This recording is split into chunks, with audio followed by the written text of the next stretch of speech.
It was a game. It was always a game. You was either on a game or you wasn't. You was either winning or you was losing, up on your luck or in a spot of bother. You got away with it or you got taken down. It was a merry-go-round, a teeter-totter, constant state of danger, always a possibility you'd spin out of control. It was money, respect, women, fine clothes, parties. It's what I did. Yeah, I'm a. Yeah, I did. Yeah, that's right. Look, how about this? Buy me around and I'll tell you whatever you want to know. Sure, why not? When a gang is gone, the old rules no longer apply, see? Right here, right now, for one night only, I'll tell you something special I ain't never told no one before. I'll tell you the truth. But you better get those drinks in quick now, before I change my mind. Well, 1917. I was 23 at the time, but had already been on the game for 10 years. I didn't try to find the elephants. I let them find me. Here's how you do it. You'd be so good at playing the game outside the territory, they can't help but hear of you and long for you. And then they'll come to you all gentle, to dance around, buy your drinks, broach the subject.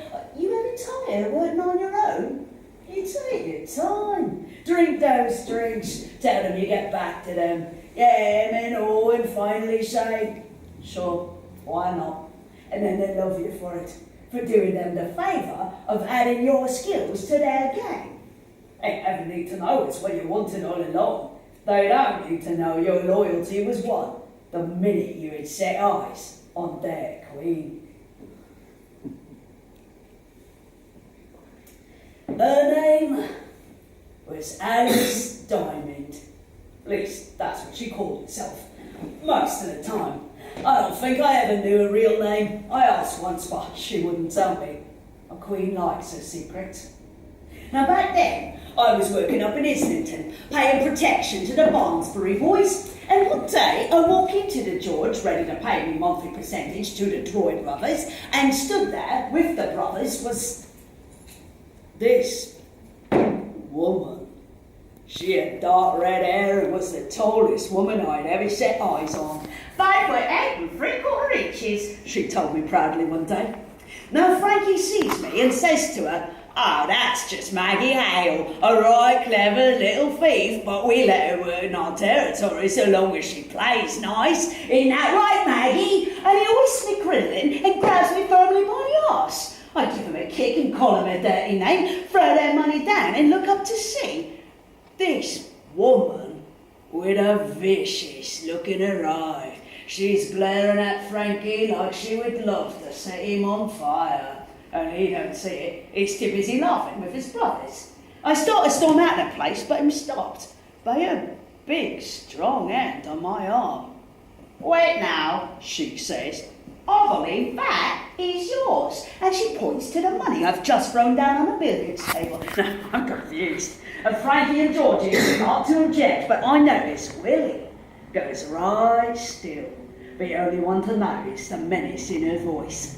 She quiets her with a bark and says, "If you're going to treat a woman like a whore, you should at least have the decency to pay for it."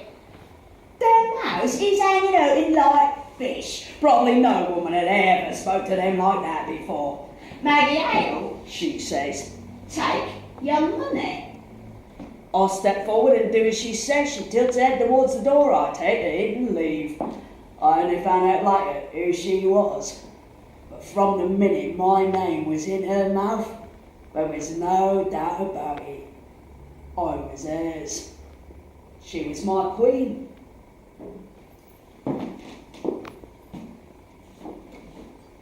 Look, times were so hard and so desperate. The war had been tough on everyone. People had no work and nothing to look forward to. Oddly, the populace seemed to find the fact of us comforting. People liked us, liked to read about our exploits. They respected us, cheered us on from their armchairs and tram cars. After all, it's not like we was hurting anyone. Leastways, nobody who counted. The stores could always get more stock, the rich could always buy more trash, and meanwhile there was us, living it large and showing them how it's done. It gave the punters hope, I think. If we could survive and thrive, just maybe, so could they.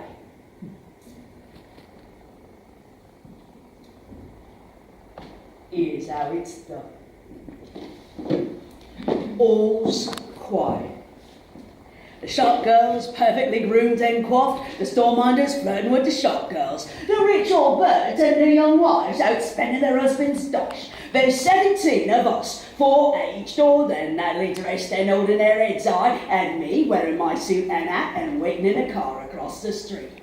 The bells of St. James chiming out the hours, and at the third, all 16 girls burst through the doors and rushed into the shop. 2 of the groups ran up the stairs to the women's clothing on the first floor. The others head straight for the jewellery and accessories on the main floor. They all began to grab from left and right. Silk dresses, velvet scarves, strings of pearls, leather driving gloves, shoving them into the secret pockets beneath their skirts, coats, even hats. They're halfway through the shop before the stunned shopkeepers think to try to do anything about it. And by the time they start to move, it's too late. The girls evade them by crisscrossing the shop, ducking behind display cases just as they reach for, like a herd of elephants they run. The sounds of shouts, confusion, smashing glass as displays start over, reaches me even in the street, so I start up the car. The doors nearest me burst open, the girls rush forward, throwing their loot into the open case in the back. One jumps in beside me, the others run off in different directions. I pull out from the curb and race off to the north. This corner, that, brief stop while a baby-faced girl gets out and runs into the pub where the clientele will swear she's been drunk in a corner all day. Race to Paddington, where an anxious traveller waits for me to deliver his forgotten case before his train departs. He thanks me with a nod and a wink, and I'm off the hills to lay some odds on the horses, and as they say in the East, Bob's your uncle. 15 minutes trouble, and we've made a grand total of £5,000 easy. And they wonder why we stick to a life of crime. Don't be simple. You never steal from where you live. Every crook knows that. No, that's your manner. Your axe, your own. Them folks is your neighbours. You don't make it tough on them. You band together and bar the gates from outsiders. Of course, the kind of gear we was after couldn't be found in a place like Elephant Castle anyhow. The tops we robbed would never have set foot in our manor. You won't find luxury goods in any way that things to the bones like your granny just to survive South East London's slum. Not for that. You've got to cross the river, make your way to the West End. Now that's where the treasure houses are. Debenham and Free Bodies, D.H. Evans, Selfridges, Whiteley's. These was the names what set us drooling. West End department stores. If the elephants remembered to thank God for anyone in their prayers, it was for Mr. Selfridge and his inspiration of opening up the first London department store.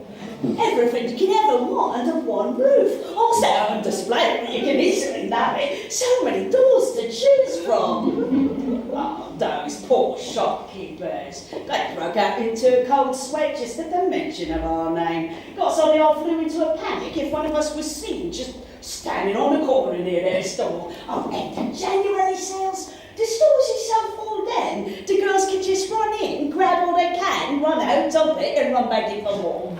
It's like shooting fish in a barrel, mate. Fish in a fucking barrel. Oh, no.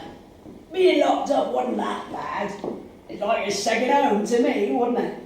Spent over half my life at their Majesty's pleasures. First time in, I was 14.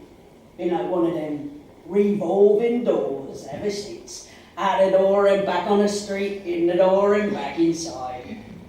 After your first few times in, you gain a certain level of respect. You treat the guards decent, you give you privileges right away. You do your work, you don't take up from the other women in there. Counting is off in your head, and a few months later you're freed. No fuss, no gloom. None of the elephants was afraid of getting caught. The minute you give in to that fear, you're doomed. Still, that don't mean we let them take us, easy. Between me and Alice, we taught the girls to fight tooth and nail to free themselves if they got nicked, and most of them had a razor tucked away somewhere.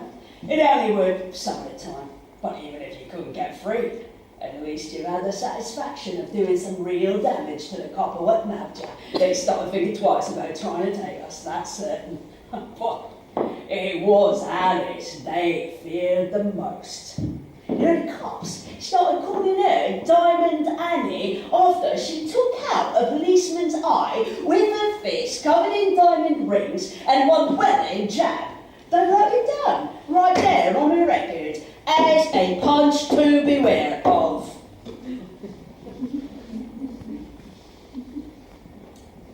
Her name was Diamond Annie. Her name was Alice Blake. Agnes Ross. Alice Evans? Diana Black. Her name was Alice Diamond. And she was the queen of the 40 elephants, 42 as was, the youngest and the toughest. 1916, she's only 20, and the MacDonald brothers handpicked her to take on the running of the thieves, the elephant and castle gangs, ladies auxiliary. Now the thieves had never seen a queen like Alice. No one that tough, no one that clever, no one that large. And some of them gals had been thieving for the boys for 30 years or more by the time Alice came on the scene, but even they recognised her power. And they'd had leaders sure, but never a queen. And the minute they saw Alice, they knew that's just what she was. Sure, there was some jockeying and scrapes, but in the end, they either bowed down to Queen Alice or found themselves suddenly retired. Now, the Elephant and Castle Boys was a sprawling mess of a gang, see? Always fighting over territory, fighting over who controlled the racecourse racket. Bad planners just took their chances as they found them. Powerful, sure, but brutish.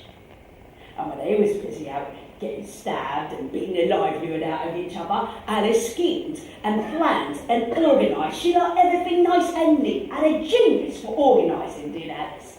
Wasn't long before all the London gangs knew just who she was. A woman so wild and tough that she was feared by man and boy alike. No man could ever best her, and no other gang leader ever touched her. For 10 years, she ruled over the 40 elephants with an iron fist, wrapped in velvet. And in the end, what was it brought down? Her toughness? Her cleverness? A plan gone wrong? A formidable detective? No. It was love. Love. And if that don't teach you everything you need to know, then there's no use my talking to you.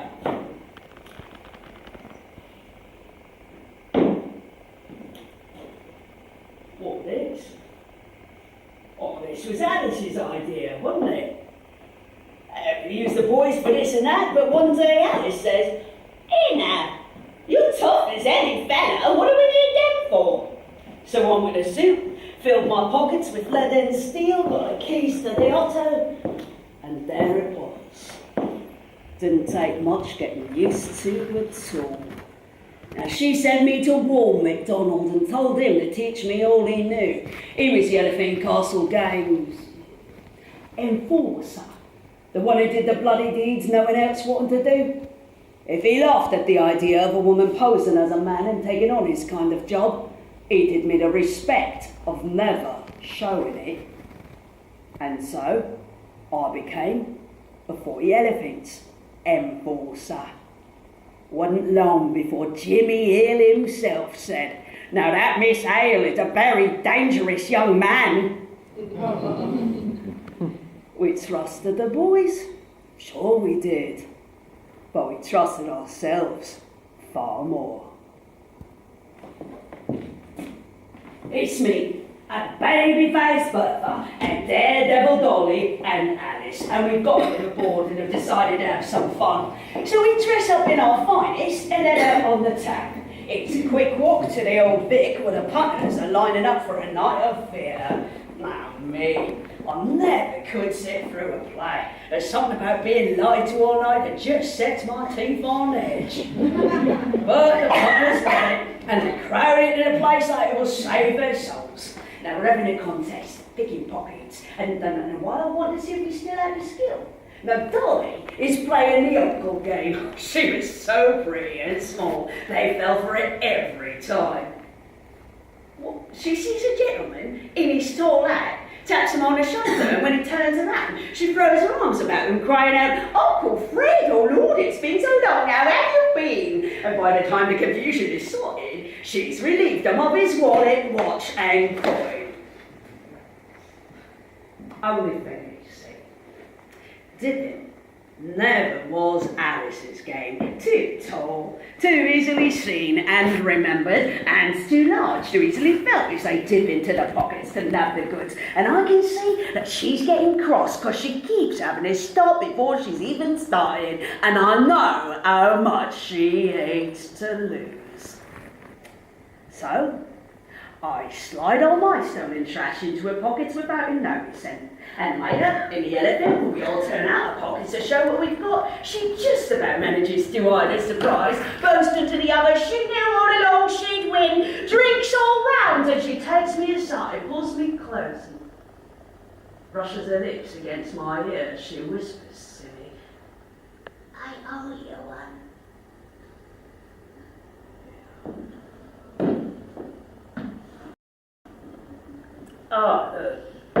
After the war, London was so full of gangs, you couldn't walk 5 streets out, young man, without waltzing into someone else's. You had to know who they all was, where their territory began and ended, or you'd end up with a mess of broken limbs or sleeping at the bottom of the Thames. Let me lay it out for you.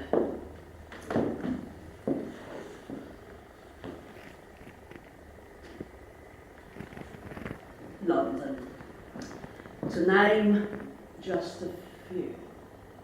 The Waterloo Straighters, the Bromwich, the Titanic, who ended up going down just like the ship they named themselves after, Abbey Street Boys in the East End, Silver Ratchets in Islington, the Spanish Gang, none of whom was actually Spanish. The Barnsbury Boys, the Bermondsey Boys, the Savini Gang, White Lion Street Gang, Bemerton Boys, Clerkenwell Boys, Angel Gang, Seven Dials Gang, Battersea Boys, Bishops Boys, Borough Boys, Bow Boys, Canterbury Boys, City Road Boys, Dalston Boys, Tiger Yard Boys, Donkey Road Gang, Fan Street Boys, Goose Green Boys, Lambeth Boys, London Road Mob, New Cross Boys, King's Cross Boys, Penville Boys, Sands End Boys, Wapping Boys, Elephant and Castle Boys, and us. The 40 elephants. The elephant girls. Ah, sure. There was a few girls in some of the other gangs, but I think you see, we was all girls, and we ran ourselves, and that made all the difference. Started out way back when, we're talking at 1830s, mate, as a 40 thieves, like in a fairy tale. Part of the Elephant and Castle gang, mostly wives and sisters and boys who had a knack for picking pockets, or your good old smash and grab. But when Alice became queen, she ran the thieves like a military general, and the MacDonalds left her to it. Bit afraid to challenge her, I expect. And that's when they started calling us the 40 elephants. Larger than life, tough as nails, untouchable and unstoppable. No, we never used weapons. What would we? Didn't need them. We wasn't like the boys. We wasn't always out fighting in the streets and cutting each other up just for the hell of it. We robbed, we stole. Only had to look tough. Didn't have to do much actual violence, no. Still a girl, aren't I? How dangerous can I be? No. What we had to be was clever. Now, apart from the robbing and stealing, we did have a few other favourite games we liked to play, like like the prettier girls, the dolls would lure rich toffs, preferably the married ones, into having affairs with them. And then she'd demand money for him to get out of it, or she would tell the press. And his wife would like a charm. Or even better, if the dog can manage to get himself pregnant. After Gillian died from a botched back alley abortion, Alice gave contraception cuts to all the girls. There's no need for that level of risk, my lovelies. You can just pretend you're pregnant.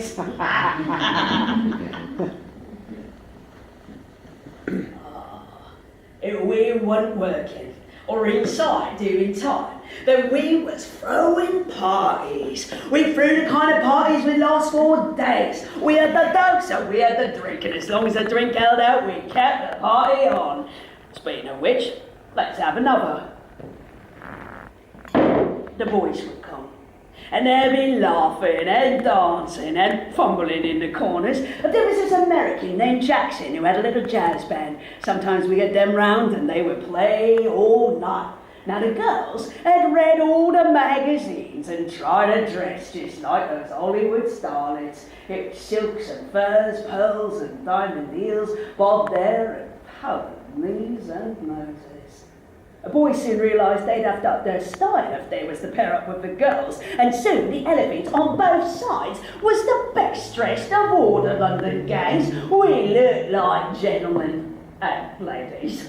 Only we had more cash, and we had lots more fun. We lived a life of luxury when the money was in, and worked hard to get more when it ran out. Buy anything you like. Splash out on fine clothes and parties. Give generously to your friends. You ever had that kind of dosh? There's nothing sweeter. All right, look. I'll say it all once more, but this time try to keep up, because I won't tell it you again. You got your legs of beef, your dippers, your oysters, your babbling brooks. Your dippers, knit kettles and bangers and mash from Lucy Lockett's, while oysters deal in finer barrel island flings tomfoolery. The babbling brooks cannot be trusted with a bag of sand, and so it's mostly used to give a butcher's out for coppers. Now once the beef have got the goods, they leg it to the hat and blotters, driven by one of the flat-nosed brigade, like myself, who deliver the goods to fences and scarper. Now the fences all have residences in fields of wheat outside the notable manors, so as to avoid any reads and rights. They distribute the goods, dole out the bees and honey, then the ribbons and curls is off to the near and far, with some mothers marine and oily rags. Now bedding in my china plate and all is safe as houses, easy peasy, lemon squeezy. Got it? It was all very tightly managed. Everyone had their role. Everyone had their place. Everyone